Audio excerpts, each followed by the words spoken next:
Nala's son was indeed not an ordinary child. The boy was named Fela, meaning the heart of goodness.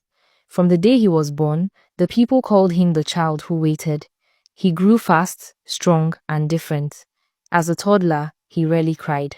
He would sit under the iroko tree where his mother once prayed, staring at the wind like he could see things others could not. When he turned 5, strange things began to happen around him. If he laughed, the goats would start bleating loudly in the yard. If he frowned, the wind would rise suddenly and blow dust into people's eyes.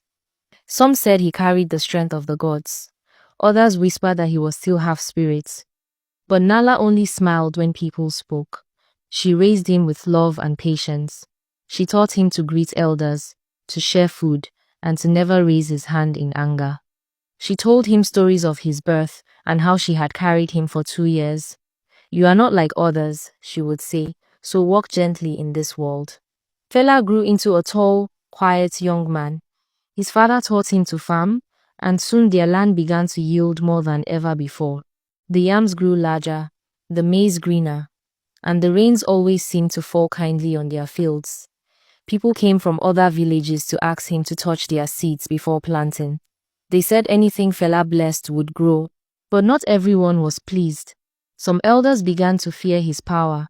They said no human should have such a gift.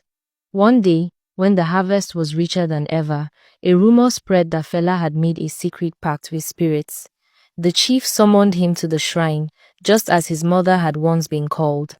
The priest asked him, "What power do you use to make your farm so fruitful?" Fela bowed his head and said, "Only the strength my mother gave me and the kindness of the earth." The priest stared for a long time, then he nodded slowly. "The gods have marked you," he said, "but your heart will decide if you bring blessing or curse." Years passed. Fela married, and his fame grew beyond the village. He began to travel to nearby towns, teaching farmers how to care for the land. Wherever he went, crops flourished. He refused gifts of wealth and chose to live simply, close to his people. When his mother grew old, he built her a small hut near the river so she could rest and watch the water flow.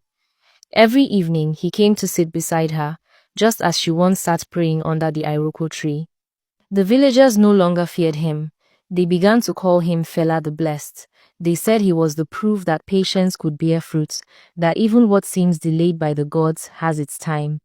And when Nala finally closed her eyes for the last time, Fela buried her under the big iroko tree, the same place where her tears once fell.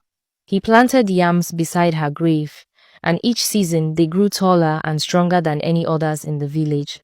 People said her spirit still watched over him, whispering through the leaves, reminding everyone that what waits longest often shines the brightest.